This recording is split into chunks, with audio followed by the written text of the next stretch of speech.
You know how sometimes you're trying to make sense of a company's performance and you're just buried under all the financial jargon? Absolutely, it can be pretty dense stuff. Well, for this deep dive, you've given us the perfect tools to cut through that. The Q4 FY25 earnings call transcript and press release from Ujjivan Small Finance Bank. Right. Good sources to really get into the details. So our mission today is pretty straightforward. Unpack these, pull out the really vital info, and give you a clear, insightful take on where Ujjivan SFB stands and where they're headed. Exactly.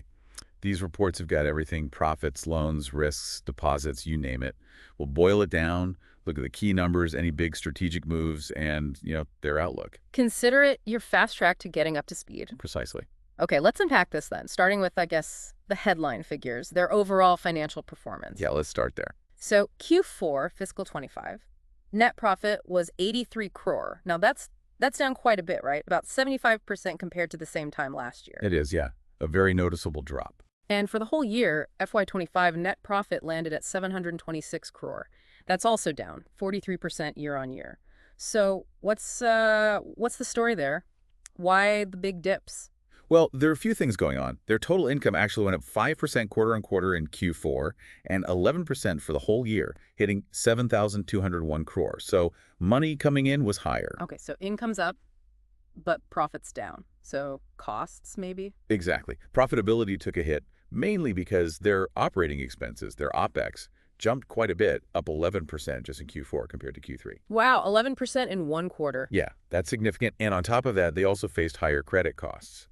The money they set aside for potential loan defaults, that also went up. Ah, okay. So higher running costs and setting aside more for potential losses, that explains the squeeze on profit, even with more income. Pretty much. It raises questions about whether these are like one-off hits or something more structural they need to manage going forward. We'll have to see. Right. Makes sense. Okay, so that's the profit picture. What about their core business lending? How did the loan book look? The loan book performed pretty well, actually. Their gross loan book, that's the total value of all their loans, reached 32,122 crore by March 25. Okay. That's up 8% compared to last year and 5% just since December. Solid growth. Good. Steady growth then. Anything particularly interesting within that? Oh, yeah. The really fascinating thing is this significant shift towards secured lending. Secured lending, like loans backed by assets. Exactly.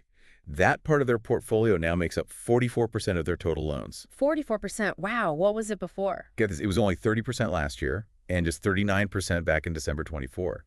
So a big jump, primarily driven by growth in housing loans and loans to MSMEs, micro, small, and medium enterprises. That is a major shift. From mostly microfinance, which is often unsecured, to nearly half secured. What's driving that? Is it deliberate? Oh, absolutely deliberate. Management has been very clear about this strategy, diversifying the loan book, building up that secured portion, probably to, de-risk the portfolio a bit. Makes sense. Tap into different customer segments too, I suppose. Right. And you see it in their new product lines, too. Things like micromortgages, vehicle loans, gold loans, agri-banking. Together, they contributed 11% of loan disbursements in Q4. They're clearly trying to broaden their offerings. So scaling up these newer secured or semi-secured areas. Exactly. And even within their traditional microbanking area, they're growing the individual loan book that was up 5% quarter on quarter, now making up 28% of that segment. So the direction is clear. Faster diversification into housing and MSME, helped by these newer, often higher yielding loan types. Okay, a very conscious pivot towards secured, potentially higher value, maybe less risky loans. Interesting. Now, with lending, the big question is always loan quality, right? The risk of defaults. How's Ujjivan doing on that front? Asset quality. Yeah, crucial point. And actually, there's some pretty encouraging news here. Their gross NPA ratio, that's non-performing assets, basically overdue loans, came down to 2.2% as of March 25. 2.2%. Okay, how does that compare? Well, it's a decent improvement. It was 2.7% in December and 3.5% a year ago in March 24. So definitely moving in the right direction. Good. And net NPAs after provisions. Net NPAs also improved slightly, down to 0.5% as of March 25. From 0.6% in December, it was stable compared to last year. And their provision coverage ratio, the buffer they have against losses, is at a pretty comfortable 78%. 78% PCR, that's quite healthy. Shows they're being prudent, setting aside funds. It does. And looking deeper, the NPA rate in their housing loan book dropped year on year to just 1.1%. Nice. And the MSME segment showed really dramatic improvement. The GNPA there fell to 5.5% from a much higher 8.4% last year. Wow, that's a big drop for MSME. It is. And even better, if you look at just the newer MSME loans, those originated in the last 2 years, the GNPA is tiny, only 0.1%. Okay, 0.1%. That suggests the more recent lending in MSME is performing very well. Exactly. Suggests underwriting standards might have tightened, or the newer segments are just inherently less risky, perhaps. So overall, a positive trend on asset quality, especially in the growth areas like housing and MSME. Were there any flies in the ointment, any problem areas still? Yeah, they did flag a couple of things. While the overall microbanking portfolio improved in Q4, they're still dealing with some geography-specific issues. Recoveries in Karnataka apparently are taking a bit longer than they expected. Ah, okay. Regional hotspots can be tricky. They can. And also, they mentioned the implementation of these new industry rules, the MFIN Guardrail 2 mandates. They think this might lead to slightly higher credit costs in the first half of this new fiscal year, FY26. Right, regulatory changes often have ripple effects. They do. Oh, and they also did an ARC transaction, sold off some bad loans worth 365 crores to an asset reconstruction company back in February. Most of that was apparently already covered by their existing provisions, though. Okay, so cleaning up some older bad debt. Got it. So generally positive on loan quality, but keeping an eye on Karnataka and the new guardrails. Makes sense. Let's switch gears. How are they funding all this lending? Deposits, CASA. Good question. Deposit growth looks really strong. Total deposits reached 37,630 crore by March 25, And the growth rate. up 20% compared to last year and 9% just since the previous quarter. Wow. So very healthy growth. 20% year on year is impressive. What about CASA, the cheaper deposits? CASA also grew nicely, reached 9,612 crore. That's up 15% year on year and 11% quarter on quarter. Okay, strong growth there too.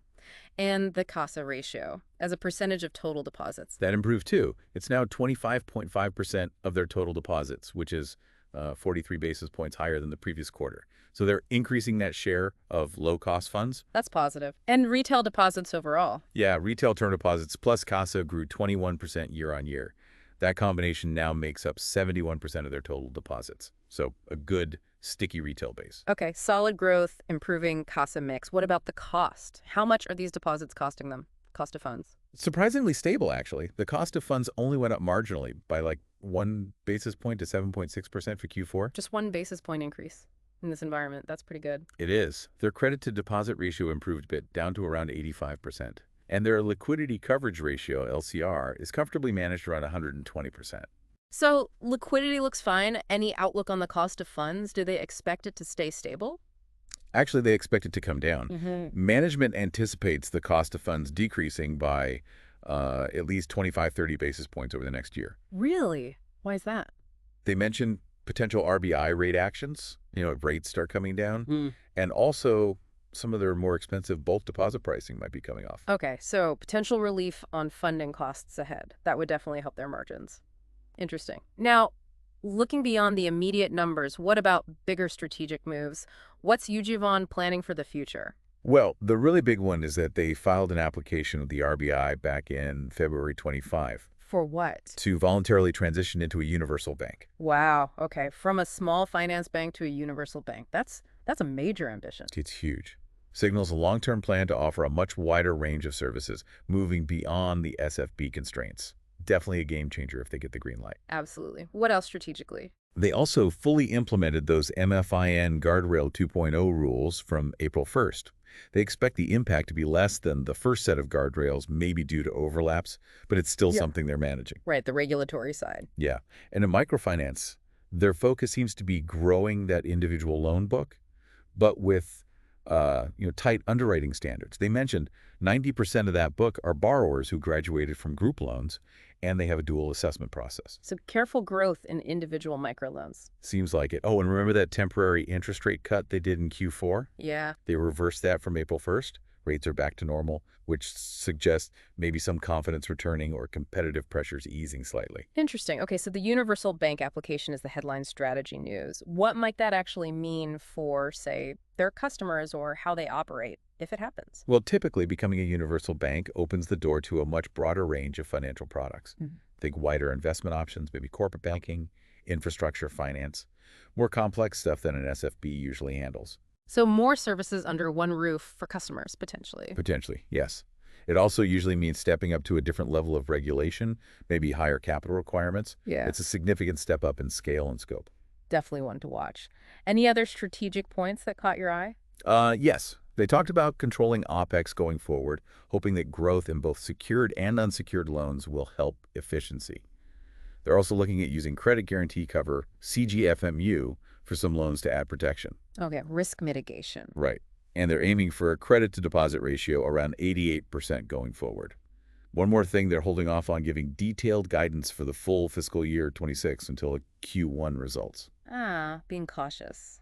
Yeah, seems like they want to see how things settle down first. Yeah. The Guardrail 2.0 impact, those Karnataka issues before putting firm numbers out there. That cautious approach definitely underlines the current uncertainties, doesn't it? Okay, so pulling all this together, thinking about you, the learner, listening in, what are the absolute key things to take away from this deep dive?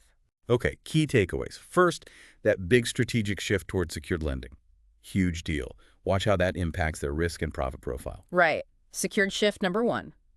Second, the microbanking segment. Mm-hmm. It's improving overall, but keep an eye on those challenges, especially in specific areas like Karnataka and the recovery path there. Okay.